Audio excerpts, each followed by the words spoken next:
But to understand the truth is to know how to use the truth as a weapon to ward off your enemies and awaken people by the thousands. You see? So we don't only want to know the truth, we want to become intelligent users of the truth, that we may not only free ourselves, but free our people. Now,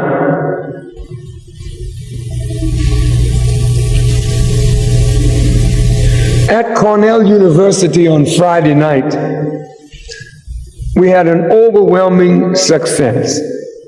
Oh, a lot of protesters hollering and screaming about Farrakhan. But on the inside, the black students, the white students, cheering because they were beginning to understand. So Allah gave us another victory. But at the end of the evening, we had a question and answer session, and an Hispanic brother asked me a question about the black man, because I told the white people who were present that they would rather say that they are the descendants of apes rather than admit that the black man and woman is their father and mother. Now, of course, I'm saying this in a college. Bob Marley once said that better die seeking for freedom than staying in prison all days of your lives. That is the spirit that Louis Farrakhan always shows when he boldly addresses a white congregation. That is also meant to tell them that the atrocities you did for the blacks are not forgivable, and it is the time we have to unite against the forces of the evil. He refers to the white man as evil. Let us watch this video and make a comment in the end. I just got off the plane maybe less than a half hour ago, after having spoken this morning to the African American Summit Conference. My voice is a little tired, as we were in or at Cornell University on Friday night, flew into Chicago yesterday, then flew down to New Orleans last night, spoke this morning, got on a plane, and here we are. We were blessed with overwhelming success in representing to our people a black agenda, an agenda that would lead our people successfully toward the 21st century. We only had about 45 minutes to speak because of the plane that we had to catch to be back here to meet with you. But the people mobbed us when we finished. They broke to the rostrum, and I left the stage. I had lipstick everywhere, on my face, on my collar, on my clothes. And this was a demonstration of the love of the people and their gratitude for the word of the Honorable Elijah Muhammad. So we are pleased with Allah's blessings after so much controversy. Some people didn't want me to be there. Some people who were black felt that if I came, they wouldn't come. This is terrible, that black people have a summit and are frightened by the presence of their own brothers and sisters. This shows that some of us still suffer from a slave mentality, that we cannot do things for black people. We have to think of which white person we are going to offend. If we sincerely want to see our people free, we are bound to offend those who oppress us. To the degree that the oppressor controls us, it is to that degree that we lack offense to him. But the person who is not under his control is the most offensive of all. Well, I'm glad I have that distinction. Since they do not control Brother Farrakhan, they are most offended because I am a free man. And a free man is dangerous to them because they cannot tell me what to say or how to say it. They cannot tell me where to go, who to associate with. A free man does as his good sense directs him. It is wonderful to be free. When you know the truth, it makes you free. When you understand the truth, then the truth becomes a weapon in your hand. It's one thing to know it yourself and to be free by that knowledge. But to understand the truth is to know how to use the truth as a weapon to ward off your enemies and awaken people by the thousands.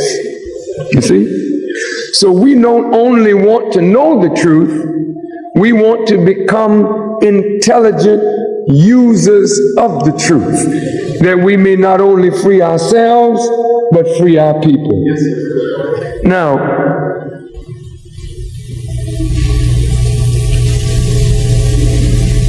at Cornell University on Friday night, we had an overwhelming success. Oh, a lot of protesters hollering and screaming about Farrakhan. But on the inside, the black students, the white students,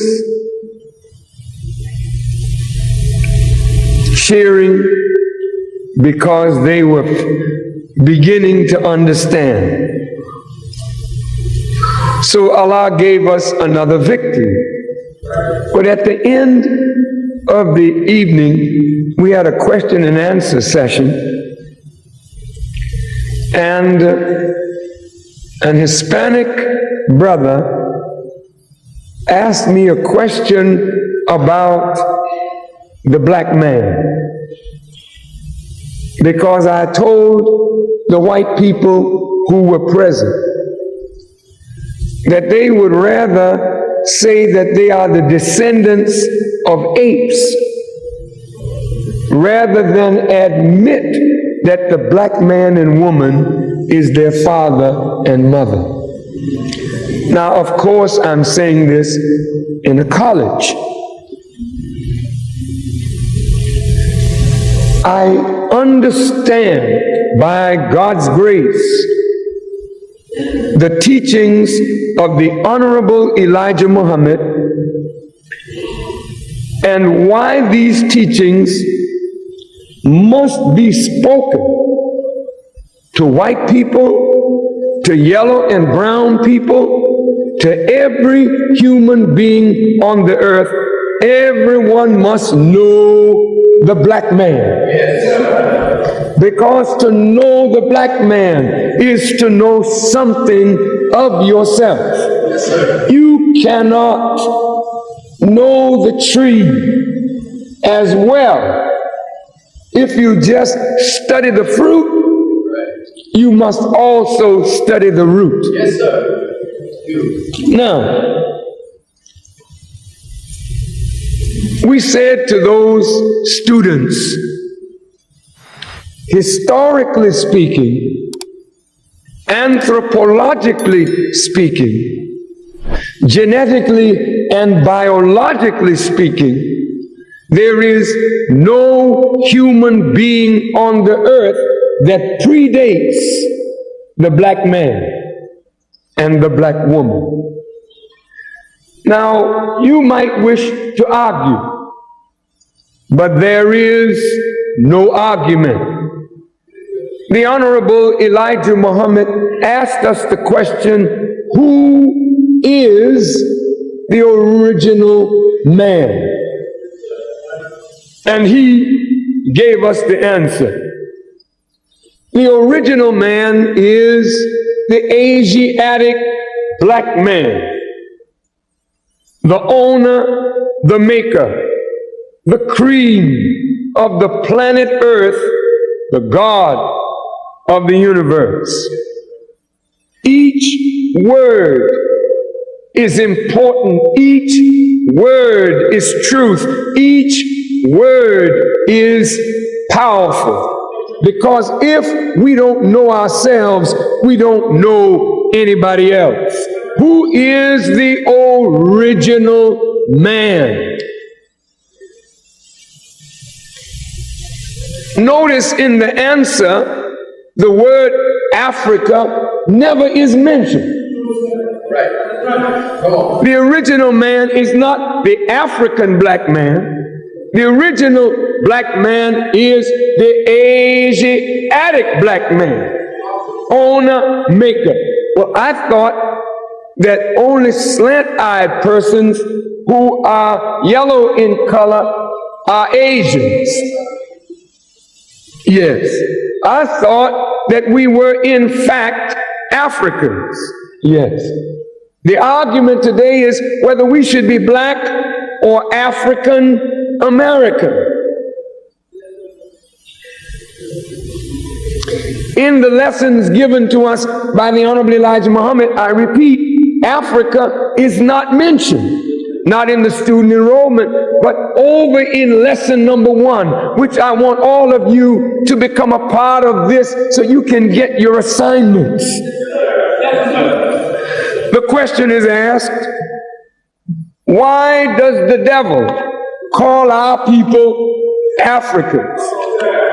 Now, he didn't say, why do we call ourselves Africans? He said, why does the devil call our people Africans? Now, by devil here, we mean the Caucasian people. Nobody under the ground getting ready to burn you after you are dead.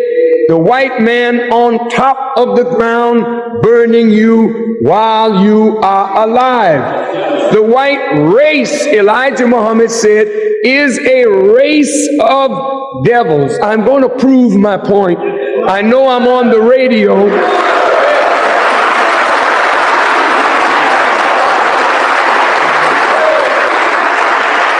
I know that I'm on the radio, so this is not secret.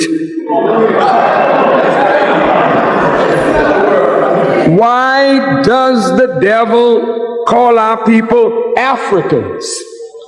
The answer given by the Honorable Elijah Muhammad, the question raised by his teacher, Master Farad Muhammad. to make our people of North America believe that the people on that continent are the only people that we have, and that they are all savage. Every time they show Africa, they attempt to show you our people in a savage condition.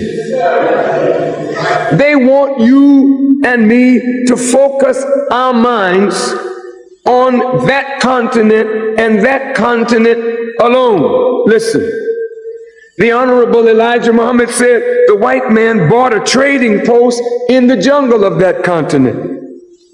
The original people live on this continent, and they are the ones who strayed away from civilization and are living a jungle life. Now, many of our brothers and sisters who are called Africans, what you see in the tribes and in the splitting up of our family is the fact that we have strayed from the light of civilization. For Allah says in the Quran, I made you into tribes and families and nations, that you may know one another and not despise one another. Wherever you see a proliferation of many tribes of one people, then the people have lost the light of civilization, because the light of civilization would cause an evolutionary motion in the people, which would bring them from a tribe into a nation. When the white people or devils were in Europe, they had many tribal names. The Angles, the Saxons, the Vikings, the Goths, the Visigoths, right? All of these were names of tribes. But when the light of truth dawned on Europe, the Angles and the Saxons came together, the Celts and the Normans, the Germanic tribes came together and they formed nations. So now in Europe, you hear no mention of tribal names. You hear England, France, Germany, Spain. But when you go to Africa, where they have the boundaries of a nation, you hear people paying more attention to their tribe than their nation. So there is a knowledge missing that would evolve them out of a tribal development into a nation and a world. When you go among the Native Americans, you hear them saying, I am Sioux, I am Lakota, I am Dakota, I am Iroquois, I am Blackfoot, I am Cree. All of these tribal names demonstrate that the knowledge is not present that would evolve them out of a tribe into one great family, diminishing tribal customs, tribal language, giving them national custom, national language. The white people who set up a trading post on the continent of what is called Africa wanted us to believe that the people on that continent are the only people that we have. They do this to try to divide us. We have black people that have been all over this earth and have settled everywhere on the earth. You may not know it, but there are black people in China, black people in Japan, black people in Korea, black people in India, black people in Australia, in Fiji, in New Zealand, in Australia, black people in Indonesia, in all of the islands there that they call Peloponnesia, in the Hawaiian Islands, blacks there. When you come to North America, we came here before Columbus. That's right. There's a sign that blacks were here in the Americas long before Christopher Columbus was even a thought in the mind of his father. Right. When you argue over whether you should be African or African American, this betrays a lack of knowledge of self. Who was America named after? Amerigo Vespucci, an Italian. Before he was an Italian, we were. Before white folk ever came into the light of the world, we were. What do we look like? Taking a name after a Johnny-come-lately like Amerigo Vespucci. Look.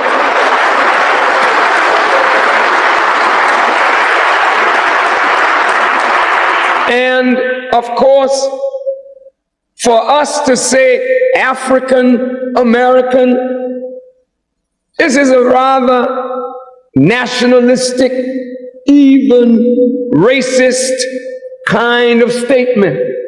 If this whole Western Hemisphere is divided into 3 Americas, North America, Central America, South America, but nobody calls themselves an American but the people who live in the 50 states. You'll never go to Canada and find a Canadian calling himself a Canadian American. He's a Canadian. You will never go to Mexico and find the Mexican saying, I'm a Mexican Central American, or a Nicaraguan Central American, or a Costa Rican Central American, or a Honduran or Panamanian Central American. I am a Panamanian. I am a Nicaraguan. I am a Guatemalan. I am a Costa Rican. No America. You go down to South America. They don't say, I am a Peruvian South American. I am a Peruvian. I am a Bolivian. I am a Chilean. I am a Brazilian. I am a Colombian. I am a Venezuelan. Nobody uses America but these who live in the 50 states. And how did you become an American? When did you become an American? Under what circumstances have you become an American?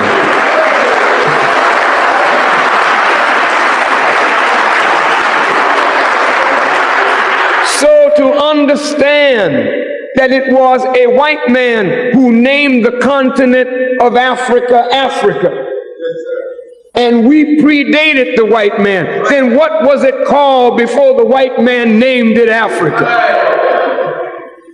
The Honorable Elijah Muhammad said the original people called the planet Asia.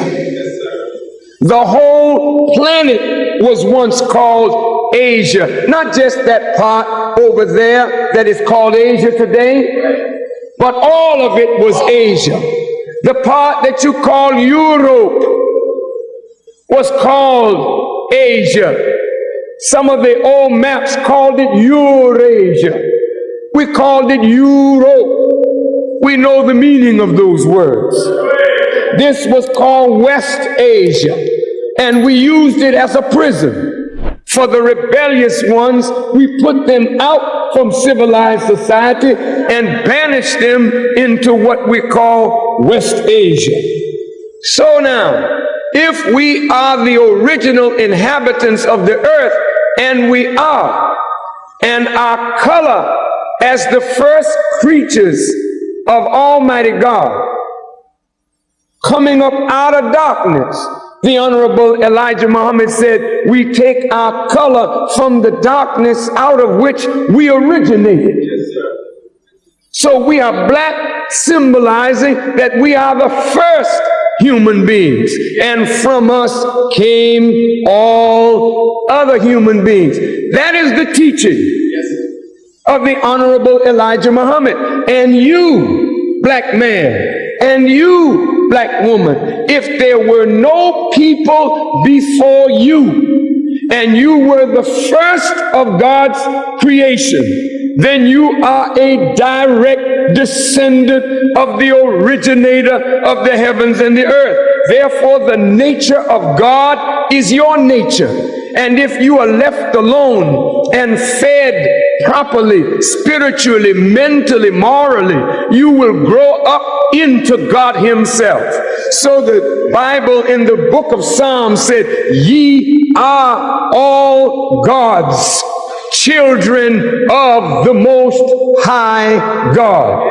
So for the white man to tell you that you're a Negro, a colored person, a ham bone, a shine, a burrhead. So if you want to use the term African American, that is entirely up to you. But you should never use that term to negate yourself as a black person, because it was blackness that brought us into consciousness in the 1960s. It's not just a color, it is a consciousness. It's not just a color, it is a calling.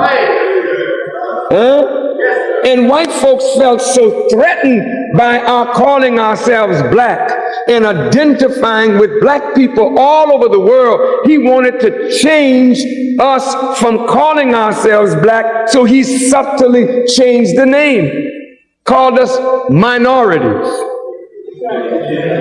the disadvantaged, the permanent underclass. Man, what are you talking about? We're not a minority. When you think of yourself as a black man, then you start counting all the black people on the earth, and we become the majority, outnumbering the white man 11-1. Let him call himself the minority. Now, you say this is racist teaching, some of the silly ones among you. You say this is a racist teaching. I say no, it is a truth teaching that is designed to bust up the mind of racism. Racism destroyed the black man's identity of self. Racism hid from the white man even the origin of his own civilization that began with black people.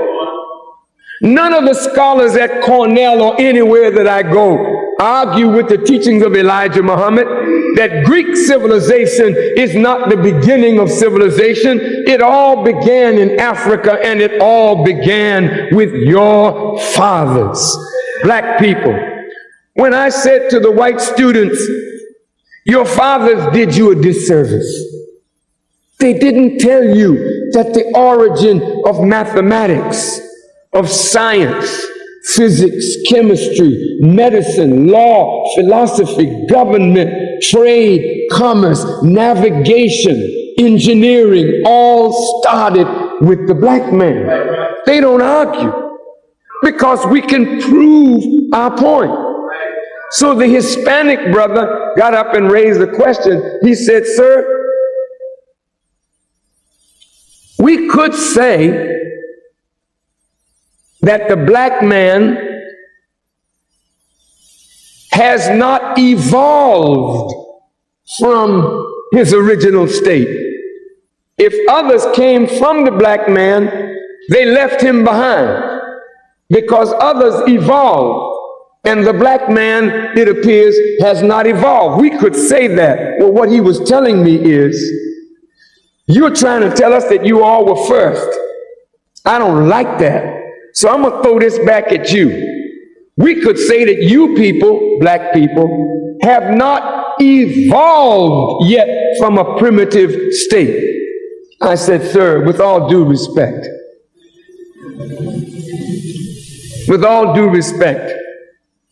if we gave civilization to you and your fathers, You cannot say we had not evolved, because we evolved you. Listen. They are now unearthing civilizations under the sands in Africa that are more sophisticated and more developed, show more signs of higher mathematics and law and science than the present world in which we live. The first wonder of this world is the pyramid and the Sphinx. And the whole history of the world is written in the stones of the pyramid. Now think about this. White folk have yet to figure the pyramid out. The black man put it there, left it there, then put a black face on the body of a lion and set him out in the desert majestically, sit him there, and then went on about his business and went to sleep. Listen, so that when white folk built their world, they would still have to go back to Egypt to find out where it all began, and they would see this Sphinx majestically sitting there, a black face on the body of a lion, saying that I am the ruler, I am the lion, I am the king. I'm asleep, but I've left a sign that before you were, I am. And after you go, I shall be, for I am the Alpha and the Omega, the beginning and the ending of it all.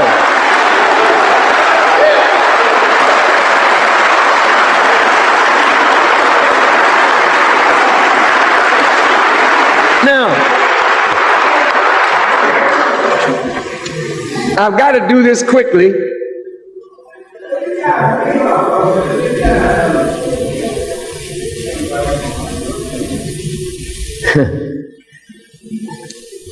Now, brothers and sisters,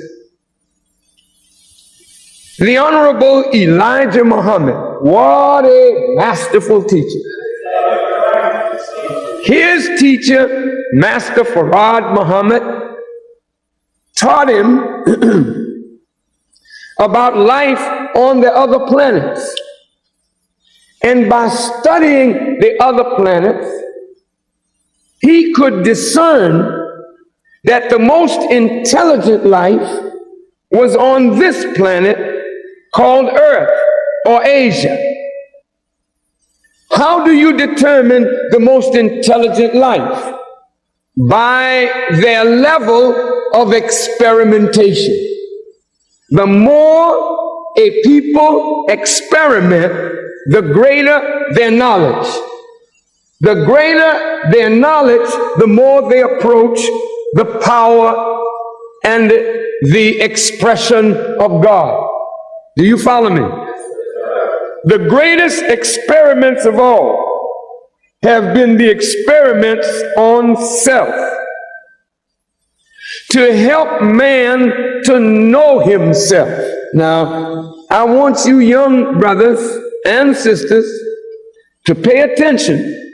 This is not too heavy for you, but I want you to not miss a beat, because it's going to get a little deep, but you all can make it. Come on and travel with your little brother. Now look, this book here called Quran, and what you have at home called Bible, it is called Scripture. Scripture. But the Quran also is called Scripture.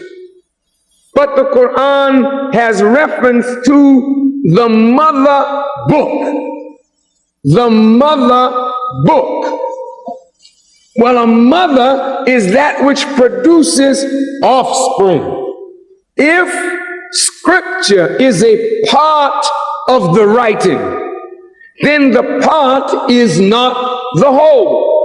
When you see the Torah, you see a part of a writing. When you see the gospel, you see a part of the writing. When you see the Quran, you see a part of the writing. This scripture called Bible and Quran begins with Adam and his fall. And it ends with the destruction of the present world, the resurrection of the dead, and the beginning of a brand new world. But neither book, Bible or Quran, admits any of us into the new world. It just says these words: eye has not seen, ear has not heard, nor has it entered into the heart of a man to conceive what is in the world beyond this one. The Quran calls this world a transitory life. What do you mean, transitory life? This life that we're living now, this Negro life, this low life, this jive life, this life where you get up in the morning and don't know what your aim is or your purpose is, you never quite evolve into who you should be. You live and you die without ever realizing what God has put within. You, dear mothers, have your babies and weep and sorrow over your children because you are powerless to make your children great in a world that sucks them up. This is called a transitory life, where the life of this world is but sport and play. But the life that was lived before this world came in was a higher form of life. And the life that will be lived after this world goes out is the elevated life. Yes. Life on a higher plane. It don't mean we're going to get up and fly away into the sky. It only means that you're going to live a higher form and expression of the same life that you now have. Why then is there such a thing as a devil?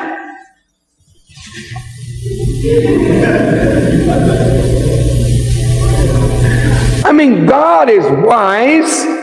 Why would he allow a devil? Religious scholars don't like to say that God made devils. Well, if God created everything and there's nothing that he didn't create, if there is a devil, he didn't have an independent creation. God had something to do with the devil. Come on. Well, why did God make devil? What was his purpose allowing a devil? Let's look at this. Y'all ready? Yes, sir. Get on your diving suit now. We're going to go down a little bit. We're going to come up before anybody gets the bends. We'll come up slowly. But look at this. In everything in creation, there is the opposite in existence. In the atom, you find the positive and the negative. Is that right? In the atom. Well, if we are made up of what? Come on. Atoms. Molecules are also atoms. Is that right? These atoms are in motion, aren't they? That's right. Come on. Yes, sir. You don't see your skin moving. It looks pretty firm to you. But you are composed of atoms. Huh? Now, if we physically are composed of atoms, and in every atom there is the positive and the negative, then there is in us as the original people the potential for great good, but there is also the potential for great evil. It is all in us. You ready? Now, as long as the negative is controlled by the positive, then the negative does not get a chance to display itself. But when the positive is eliminated, then the negative can come forward. Each one of us, now let me just give you an example. Each one of us can wake up real happy, positive frame of mind. Have you gotten up like that some mornings? You look around and say, man, it's a great day. What happened? How you feel? Why do you feel? Hey, I hit the lottery. Great day, great day. Feel good, feel good. Where's your numbers? Oh, I remembered them. Now it's time to cash in. Where did I put that ticket?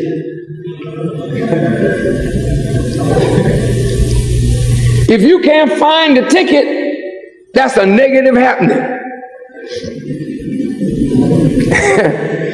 There's an immediate mood change. Your baby comes in the room. Morning, Daddy. Hi, Daddy. Shut up, boy. Get out of here with that noise. You see I'm busy. Wife come in. What's the matter with you? And what's the matter with you? In the twinkling of an eye, you've changed. The sparkle in your eye is gone. Just that quick, you change from a positive, loving, caring, kind person to a mean, ugly, cantankerous person that will do some evil now. Now, mind you, there ain't no devil in the room, just you. Can you dig it? Excuse me, I don't mean to be hip, but can you dig it? Look now.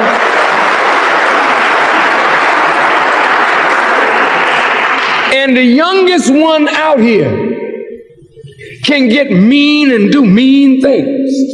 Well, where did that come from, man? Came right up from out of you. Do you mean that the devil is an opposite or opposing force within the human being? Yes, you could say that. But it does not become a devil until it is given form and expression. It is always present, but when you give it expression, then you become what you are now expressing. Listen, please. Look.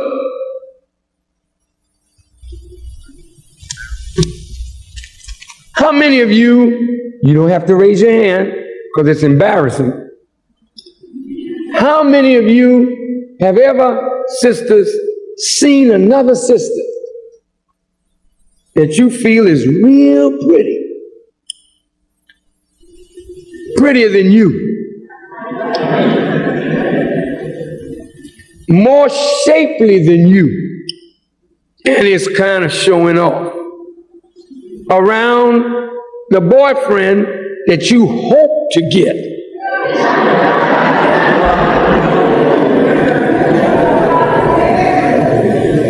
You at the party or the dance, and here she comes. Hi.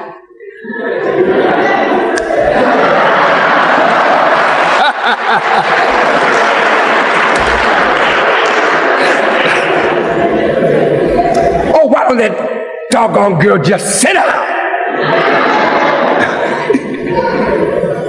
What come over you? What motivated you to talk like that? She thinks she's so cute. She just makes me sick. So you might take your punch and accidentally stumble and spill it on her dress. Oh, I'm so sorry, but you ain't sorry. You know exactly what you were doing, and under your breath you say, that'll prick so, won't it? And she's mortified because this stuff has dropped all down her beautiful dress, and she's feeling wet and embarrassed. Every devil wants to give himself a good name.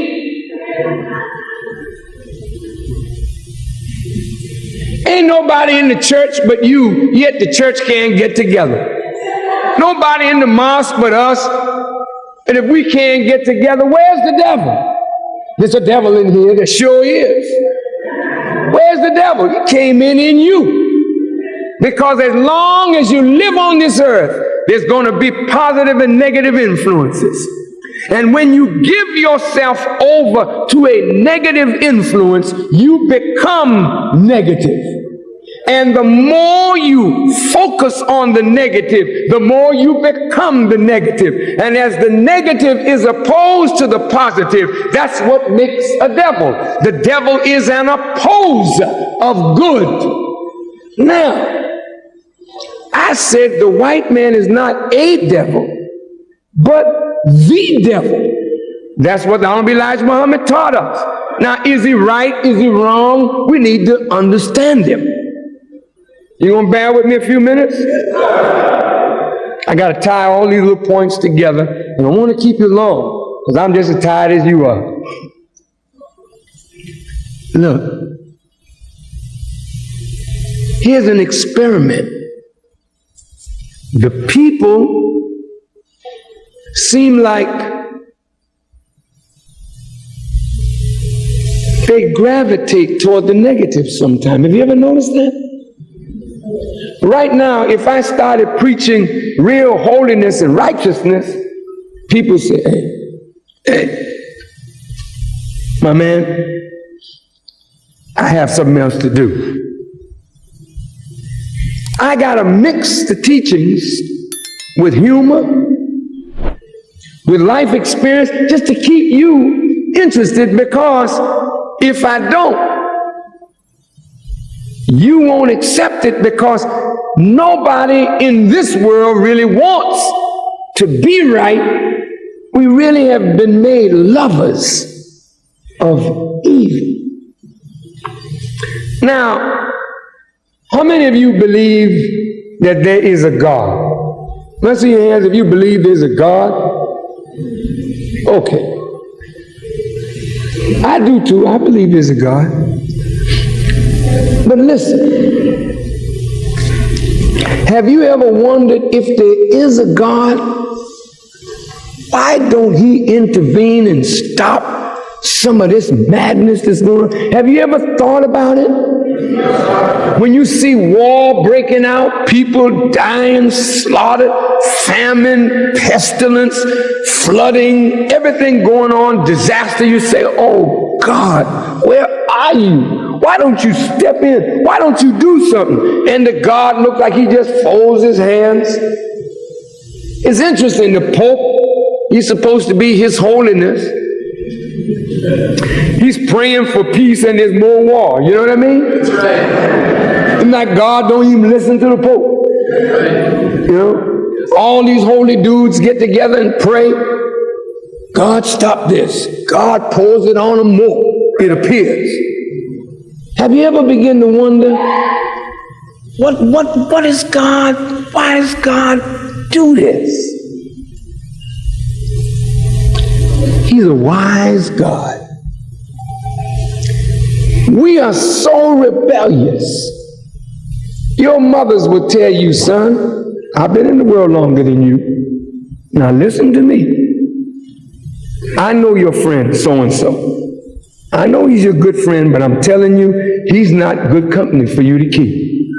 And I would prefer that you not keep company with so-and-so. I saw that boy the other day. He was cussing like a sailor, and I saw a little white stuff in his hand. I think that boy's selling drugs.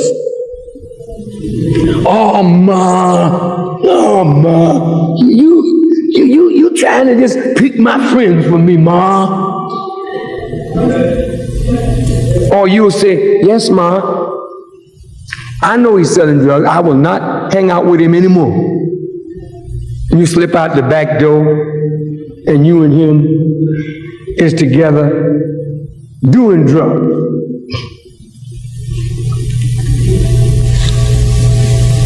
You get caught.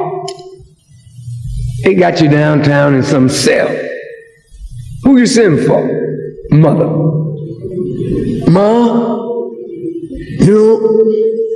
I went out the back door, but he came by and he just asked me to get in the car.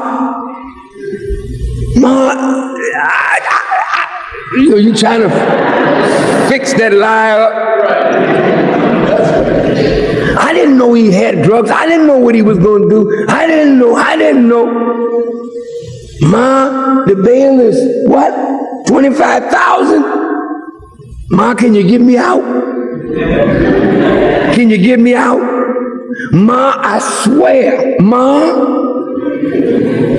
if you just get me out of this, Ma, I'll never, how many of you have talked like that? If you just get me out of this, either you talk to your mother or you talk to God. You get in some trouble that you know only God could get you out of. And then you lay that hype on God. Oh, God. I mean, can't you pray then? Boy, you fall down on your knees, you really get it right now. God, if you just help me through this, God, I'll never do it. And I'll serve you for the rest of my days. I promise. The minute God gets you out of that jam, you seem to forget his number. You don't call him up no more. You back in the same ditch again. So God is wise. When you try to incline to rebelliousness, God sometimes will step back from you and allow your rebelliousness to run its course where it beats you down so bad that you will say, God, please, I surrender. You know how they say, put your hands up? Come on out with your hands up. When you see a Muslim stand up for prayer and you hear him say, Allahu Akbar, Allahu Akbar, God is great. How you know he's great? Because I tried everything I could.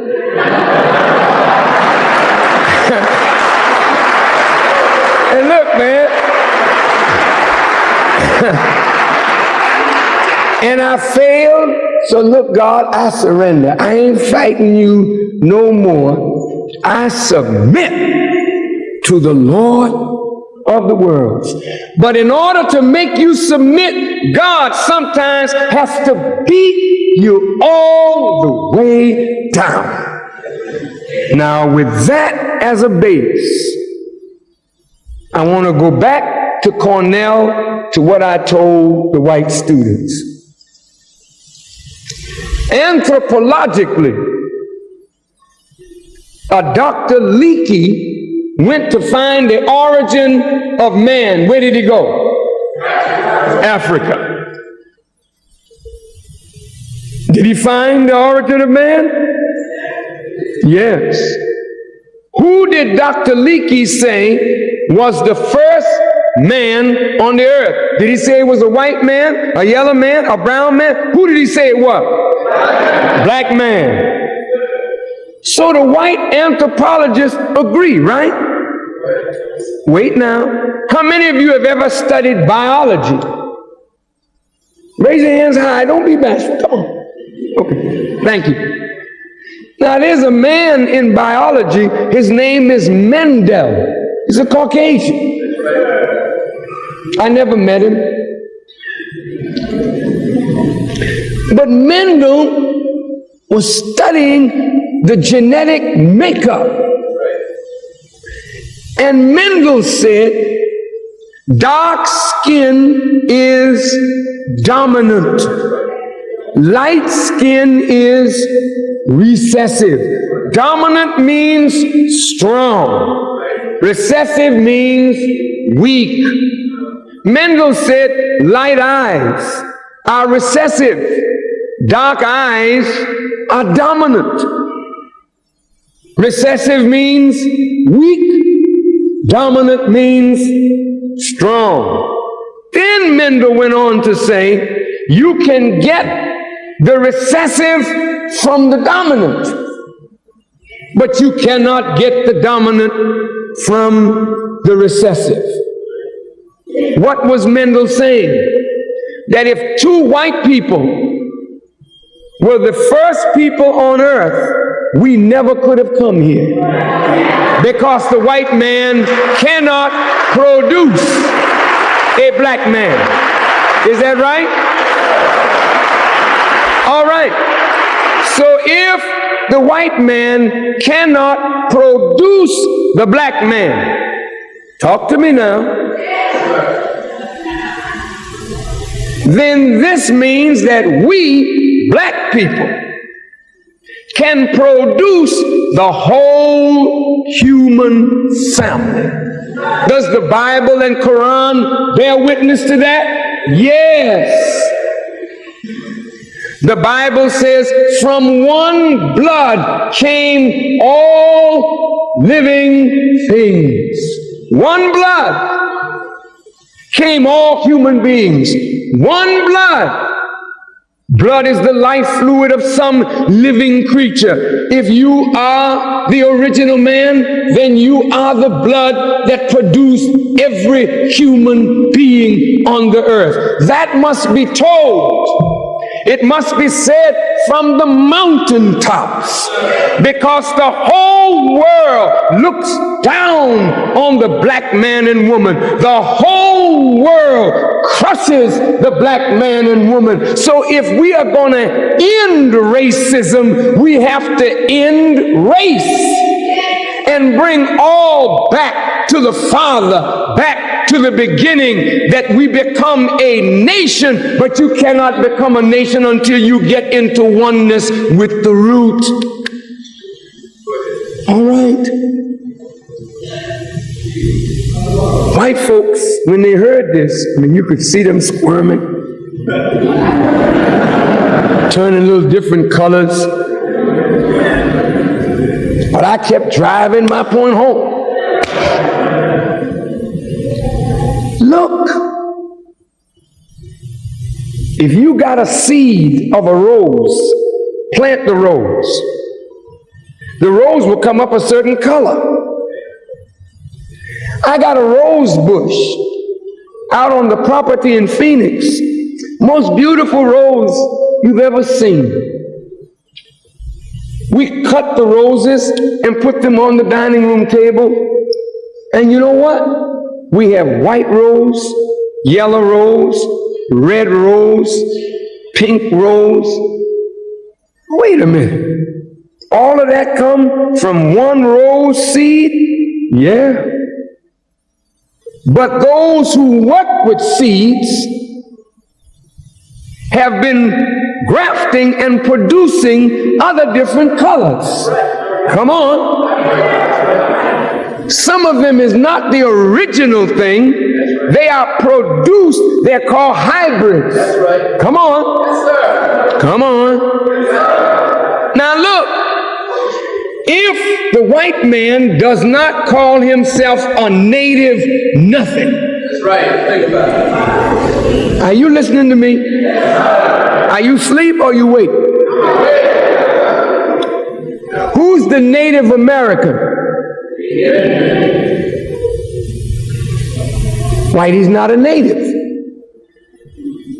Who's the native African or so-called African? Come on. Who's the native Asian? Who's the native Australian? Who's the native of South America? If the white man is not a native nowhere on the earth, that means he's not natural to the earth. Then the question must be asked, where did he come from?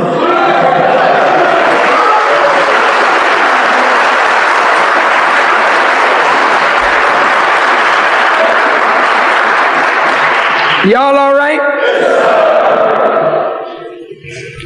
Now, if you cross a lemon,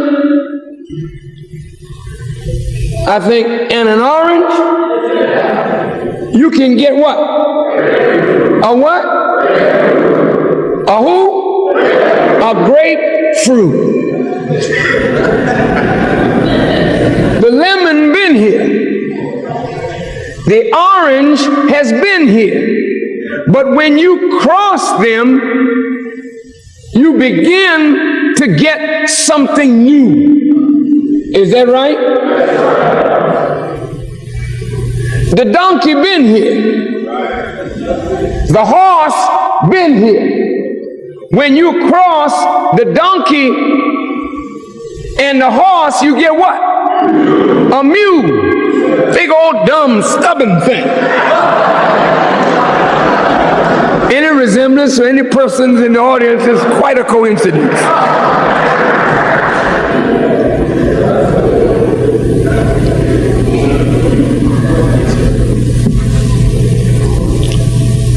If God can make men and with enough knowledge and science to take a created thing, then make from the created thing something that is from it but not necessarily like it,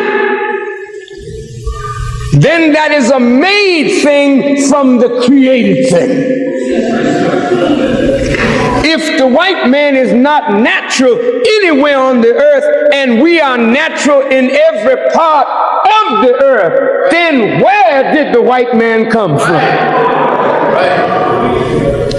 As God brought light out of darkness, darkness was here first. Then God said, let there be light, and found light in darkness and brought it out. The first 5 books of Moses, Moses begins talking to the children of Israel in these words. In the beginning, God created heaven and earth. See, the opposites. In the beginning, God created the heavens and the earth was without form and void, and darkness was upon the face of the deep, and God said, let there be light. Darkness was upon the face of the deep, heaven and earth. God said, let there be light. Now there's light and darkness. And one part called the firmament, earth, the other part called heaven. One part he called night, the other part he called day. We're dealing now with the duality. Is that right? God tells you right there, one cannot exist in the place while the other one is there. Darkness doesn't exist when light comes. When light comes, darkness goes. When darkness comes, light goes. They do not coexist. Moses was teaching his people their origin in the world. I'm almost finished. Now let's go back to this scripture and the mother book. The Honorable Elijah Muhammad taught us that wise black scientists, the book of Revelation said there's 24 of them, make Bible and Quran history to last for 25,000 years. A year for every mile in accord with the circumference of the earth.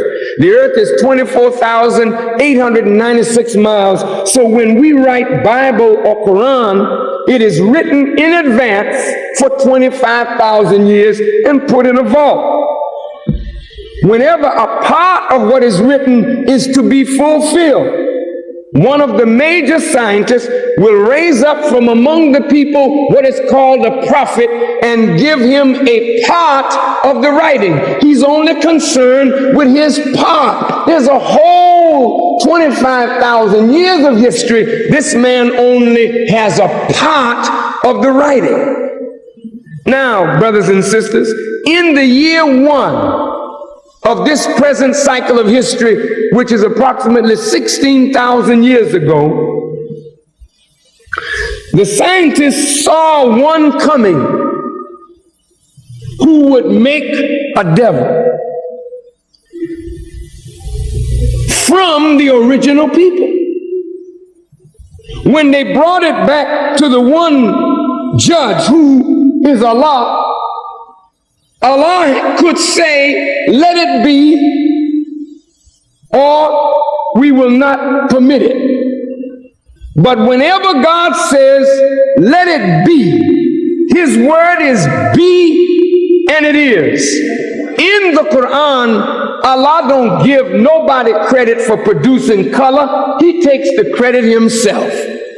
He said, I gave the rocks their hue. I give people or man their hue. But how He does it, He doesn't say.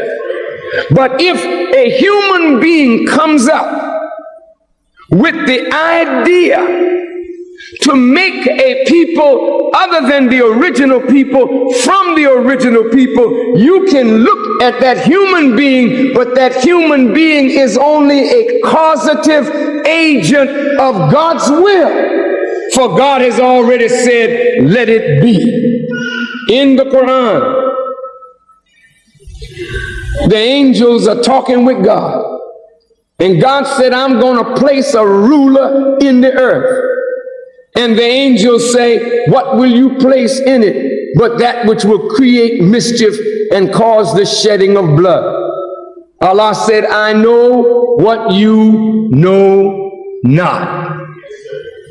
Now, brothers and sisters, the Honorable Elijah Muhammad taught us that a black man was born 20 miles outside of the holy city of Mecca. And when he was a young boy, about 6 years old, he was playing in the sand with two pieces of metal. And he saw one piece of metal drawing the other piece of metal under its power. And there he discovered the law of unlike attract and like repel. And he said to his uncle, when I grow up, I'm going to make a people to rule you. And the uncle said, what will you make? But that which will create mischief and cause the shedding of blood. And the little boy said, I know what you know not. Now in that is an allegory in which is contained the truth. There are young people today coming right up among us that have vision for tomorrow that will blow their parents' minds. And they start talking to their elders, and the elders say, child, where did you get that? Because the parent knows it didn't teach the child what the child is speaking, but the child comes out with it naturally because the child is born to do something. And what it is born to do is wrapped up in its genetic makeup. And it just takes circumstances to bring out what is in. Do you understand? Look, there's a little disfigured boy that was on television. He plays the piano. Anything he hears, he can play it. His brother played the piano, and the child was a year and a half old, and he's listening to his brother. Now the child is hearing his brother play. The brother is the causative agent to help the child discover itself. Do you follow what I'm saying? The little child finds his way to the piano and begins to pick out the melody that his older brother was playing, and he's less than 2 years old. So the parents, the boy's head was disfigured, his face was not beautiful. The parents thought, oh, why didn't the child die? It's so terrible that we were saddled with this kind of child. The mother heard the piano playing. She thought it was her older son. She goes down. It's the baby sitting at the piano. Now the boy is about 6. His feet can't reach the pedal. But anything that he hears, he can play. He don't have any teacher. Where did it come from? It comes up out of the child because he's born to do what he's doing, but circumstances will bring him to his life's work. Do you follow me? Yaqub was 6 years old, playing with 2 pieces of metal. He saw one piece drawing the other piece under its power. Immediately, something comes up out of him. He's going to do something big one day. They send him to school. He learns everything there is to learn and finishes school at 18. He's in the laboratory studying the life germ. And he discovers that in the germ of the black man, there's a brown germ and a black germ. He discovers the positive and the negative. He discovers this thing operating in our being. And what he said was, if I can separate this brown germ from the black germ and graft it into its final stage, I could produce a people unalike. And because they would be unalike, they could be attractive. And if I teach them how to master their own original people, then I will make a master. Now, brother and sister, Yaqub, when he became 18, he went to work. And he started teaching and getting followers there in Mecca. And as he began to teach, people began to listen to him. The authorities got really vexed. And the more they persecuted Yaqub, the more his followers grew, until they put him in jail. And when they put him in jail, the teaching was still going on in the streets. So finally, the wise one said, we've read about him in the history. He was in jail under an alias. When they went to the jail, the king called him Mr. Yaqub, and in words said, look, we know that you are the one that has to do this work. What do you want? He said, you give me my people and allow me to leave and take my people with me. So then agreement was made, and he took his followers. There were 59,999 of them with Yaqub, making 60,000. And they were banished to an island in the Aegean Sea called Pilan, but in the Bible it is called Patmos. And there on the island of Patmos, Yaqub began to make a devil. How do you make devil? What are the steps that you make? You start by grafting, by separating the germs. You start by setting up a law of birth control. Yaqub had helpers to help him produce his new people. He had a doctor, a nurse, a minister, and a cremator. I'm coming back to you in a minute. This may sound far-fetched, but boy, when you see it.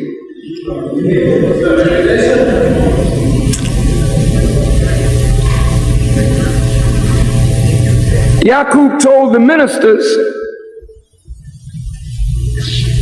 before anyone comes to you to marry, they got to go to the doctor. and the doctor will take a sampling of their blood. Sound familiar? If two black ones come, tell them their blood doesn't make it quite right, they have to go back. Don't give them an okay to the minister. The minister is not to marry two that look alike.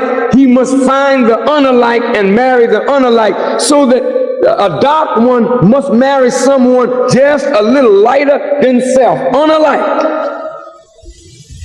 That's the law. Take the sampling of the blood. If they're unalike, say, well, you can go on to the minister. The minister will marry them if they're unalike. But right away, you got to get married at 16. You got to start producing babies. Yaqub wanted babies. If a real black child was born, the object was to kill the black and save the lighter child. Then marry the lighter on to a lighter. And keep on grafting until you produce a brown civilization of people. Birth control. That's right. Kill the black, save the brown. Marry the brown on to a lighter brown, kill the darker, save the lighter. Marry the lighter on to the lighter, kill the darker, save the lighter, until you bring it to its apex, which is this that you see, this Caucasian. Caucasian mean weak-blooded, weak-boned, stale-faced. That pale, what the Indian call a pale man. Huh? Brother, I am not playing. This is serious. The white man is not the real man. That's right. He's a made human being from you. When they want to go in the laboratory to develop medicine for their disease, they don't practice on gray mice. What do they practice on? Come on. What color mice? White mice. Is the white mouse a natural mouse? Uh-oh, where did the white mouse come from? From the gray mouse. So Whitey uses something that already is a hybrid to demonstrate what happens on this. Maybe if it can affect that white mouse, it can also affect me. Do you hear me? Now he's here. On the way, it took 600 years to take him from black all the way to white. First, there was a brown civilization. And you got them out there now. They're called Japanese. They come right up out of that grafting. The next civilization, next 200 years, you had a yellow man. And those yellow and brown, they don't get along. China and Japan may look the same to you, but they know they're different, and they clash with each other. And out of the Chinese came the Caucasian, or the yellow man came the Caucasian. These are new people. You can't take the brown man or Japanese back beyond 6,000 years.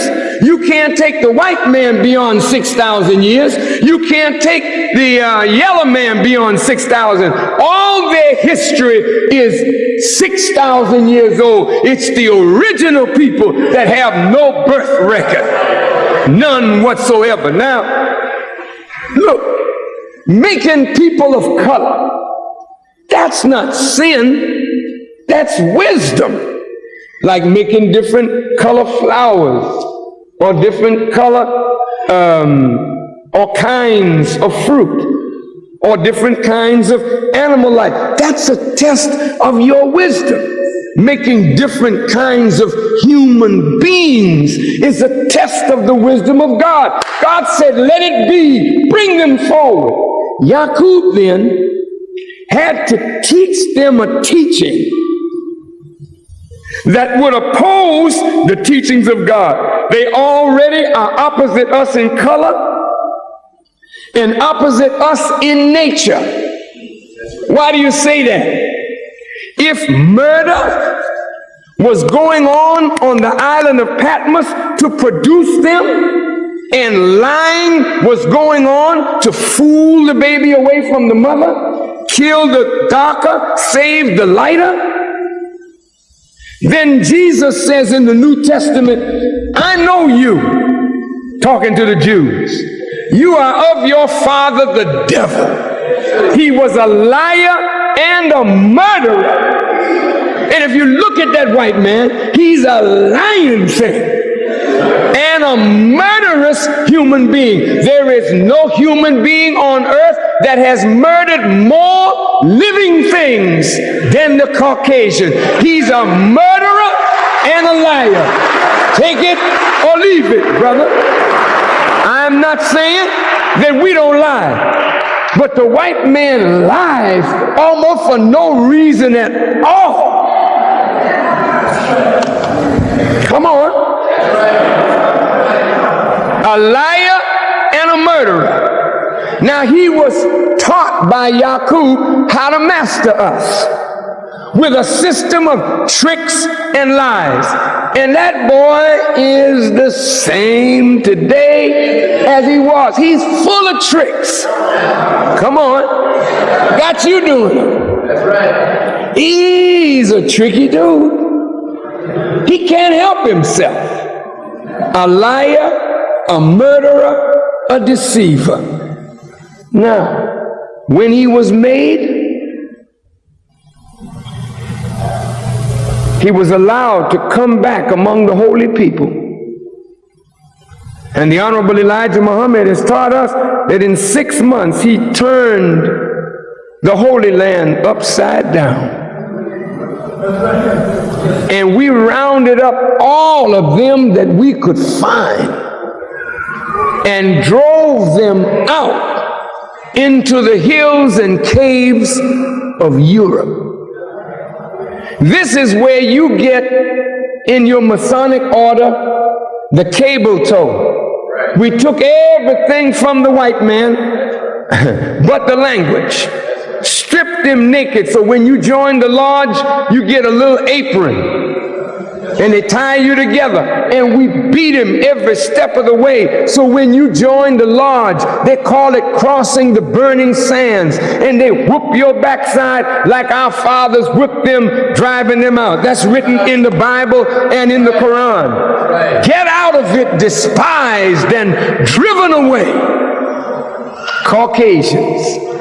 And brother, they've been angry with us ever since. They went into Europe and went savage. That's right.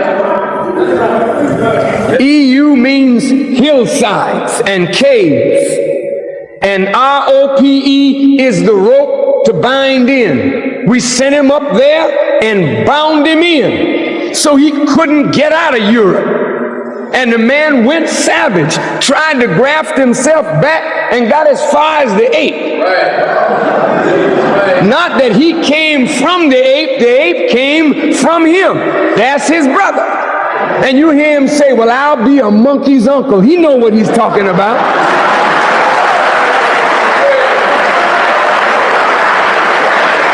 Oh, brother. He lived in the caves of Europe for 2,000 years, walking on his all fours. Let me tell you something. You notice how the white man take off his shirt? You see all this hair look like a blanket covering him? Come on now. Some of you sisters, you like to look at that naked beast. See him out there parading on the beach. Chest, you don't find chest, just hair. All down his arms, everywhere. You say, well, how come I don't have that?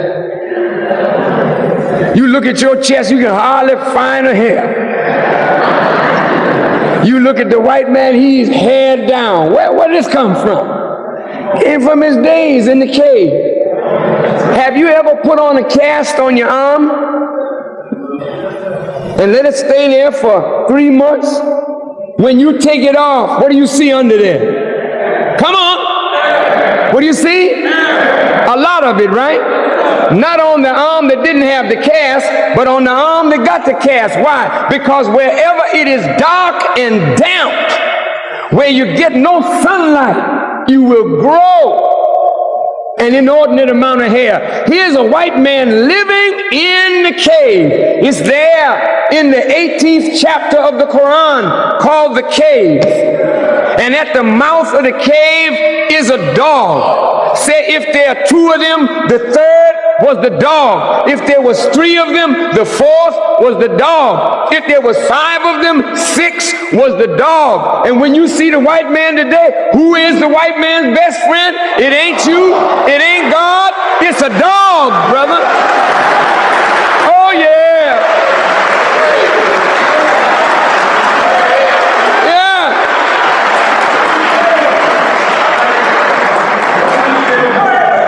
Him and the dog have a love affair. He cohabits with the dog. Moses had to tell him, look, if we catch you sleeping with an animal, death. Because white folks so crazy. They lie down with the dog, lie down with the sheep, lie down. So mostly what Louis Farrakhan fights for is an equal society where there's no one being looked down upon. He is against the oppressive moves of the white man, and I like the spirit that he has, because he never fears anything. He calls it by its name. He says it the way it should be, without any fear of intimidation, without even fear of losing his life, because many people who have walked this journey have never seen the light of the day. They always get maimed, and some of them die along the path of seeking freedom for his followers. So Louis Farrakhan is one of a kind. He's one of a kind because his teachings have spread widely across the globe in terms of ensuring that the black man knows his value. The black man understands that the ills committed against them is not worth it, and it is high time that you stand against white supremacy and know that you also matter in this globe. Many a times we teach about end of racial segregation. Racism is a disease, and it is a thorn in the flesh, and the most affected people are the blacks. We as blacks, it is high time we know that we have to stand up and fight this menace of racism.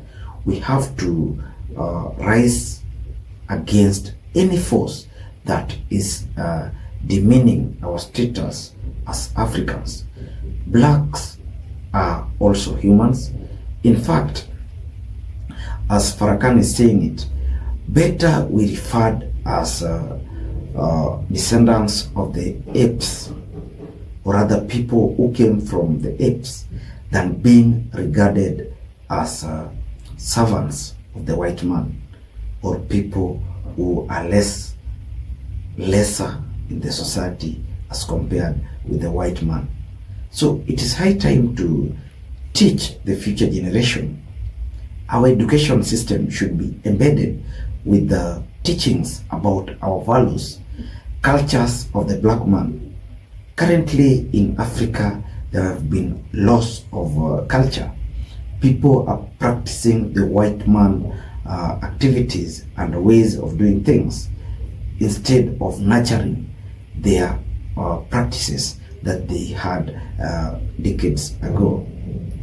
This is the moment we have to look back and walk through a journey of transformation and change, whereby even our kids should start knowing that there is value in being an African and being a black man.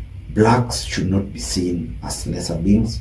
Blacks also matter in the society, because even the change in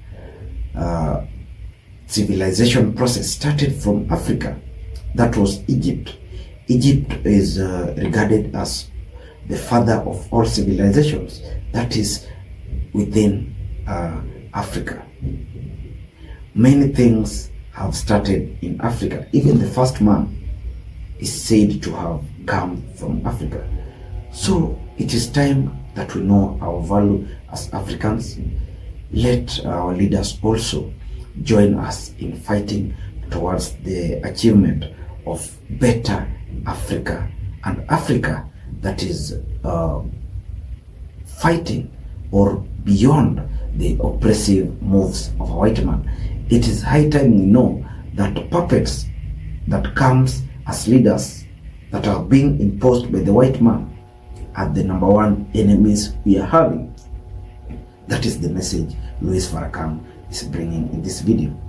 If you're watching us, I urge you to make a comment on this. Tell us what you feel about this issue. Also, because we always bring these videos, I urge you to subscribe to our channel so that you will get a notification or when we bring a new video. Also, to improve our engagement with you, we have to walk this journey together, a journey of transformation, a journey of bringing change in the black man's life. Thank you, and may God bless you.